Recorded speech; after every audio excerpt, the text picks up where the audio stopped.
what I teach in my music business classes is networking and relationships, Mm. like building quality relationships that are not just DMing somebody and going, "Hey, how are you?" or "What's up?"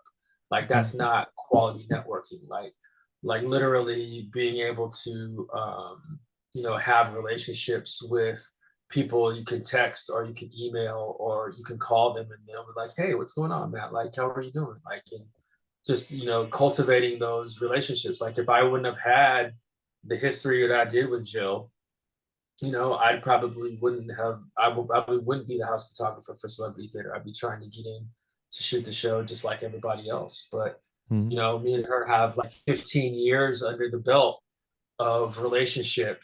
You know, she understands that. I will do the work I need to do. I'll get her the pictures that she doesn't need to worry about that. Like it's one thing that's off her plate she doesn't need to worry about. And like you have to be reliable like that as well. Like Mm. um, you know, I think that another thing that makes me valuable too is I turn things around fast. Like Yeah. I get Jill pictures she can use on social media while the show is going on. Oh, And then wow.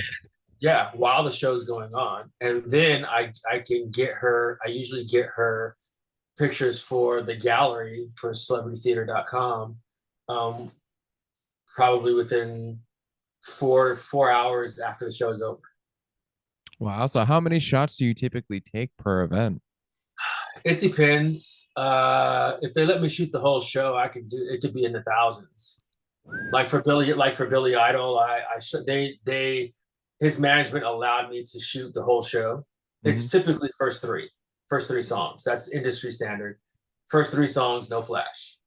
Right. Uh, so I walked in the building just assuming that it'd be first three, just like any other show. And then his management was like, "No, you know, we understand you're a house photographer here, and we're going to give you access to shoot the whole show." So I probably took like between both cameras I had that night, probably like 3,000, 3 grand.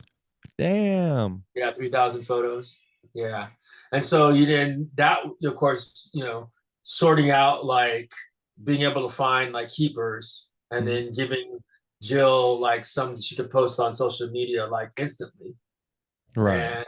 And then like going home after being there for the whole show gets done at 11, you go home, get something to eat, and then start going through the process of dwindling down 4,000, 3,000 photos to, you know, a good, and I think for that one, I think it was like 40.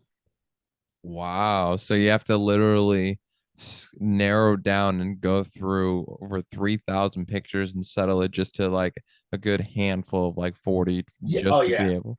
Wow. Yeah. I think that's um, a lot of misconceptions about concert shooters and concert photography is that like, oh, they just go and it's the first three songs, you just take little pictures and then it's like, oh, you post them and like no, like even for first three songs, you can get off, 8 to 1,500 shots just for first Wow. three songs. So, and then so on top of that, the instant gratification of social media, it's like, all right, now I have to get something to you ASAP to fulfill that. Hmm. And then, if you're fast or you're you know, on point with your work, meaning that you take your work seriously, then you're staying up. You're staying up and you're culling through the photos to find the gems and then kind of disregarding the ones that are not so the garbage. I Right. want to say that, yeah, your garbage to gold ratio, as I like to call it. You're whittling down that, and then editing, and then on top of that, you not only you're whittling down, then you get to edit all of them and make them look nice, and then send them off.